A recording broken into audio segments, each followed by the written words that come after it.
Okay, we hope that you feel at home dito, Tash. At gusto rin namin magpasalamat sa isang pang family. Yung meron siyang adopted family dito. Yung adopted family niya. May magaling sumayaw dyan.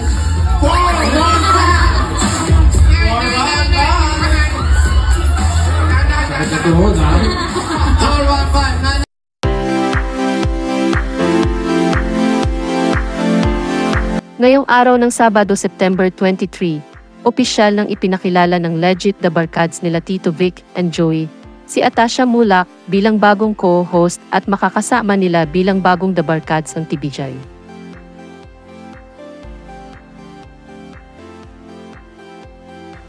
Let's welcome The Barkads Atasha. Meet our new The Barkads, Atasha Mulak, captions ng official social media pages ng TVJ. Ngayong araw din nasaksihan ng publiko sa Atasha sa Itbulaga na nagpakitang gilas sa kanyang galing sa pagsayaw at pakikipagbiruan sa mga The Barkads. So happy she's part of the Legit The Barkads. Ang galing, good choice, sigurado sisikat siya. May chemistry siya with the Legit The Barkads. Welcome sa EAT, Legit The Barkads Atasha Mulak. Galing sumayaw ng anak ng idolo ko, bagay na bagay siya sa EAT, komento ng ilang fans.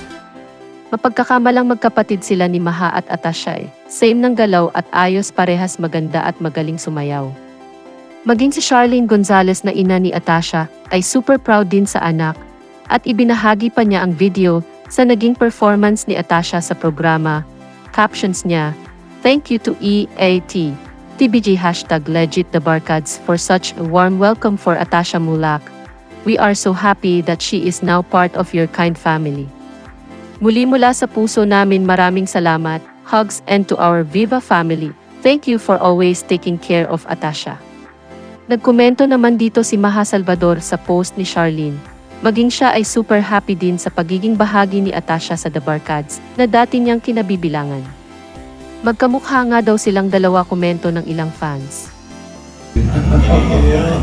Okay, we hope that you feel at home dito, Tash. At gusto rin namin magpasalamat sa isang pang family. Yung meron siyang adopted family dito. Yung adopted family niya.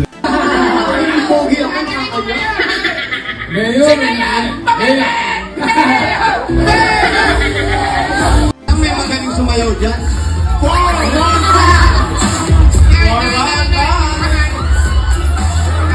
Ito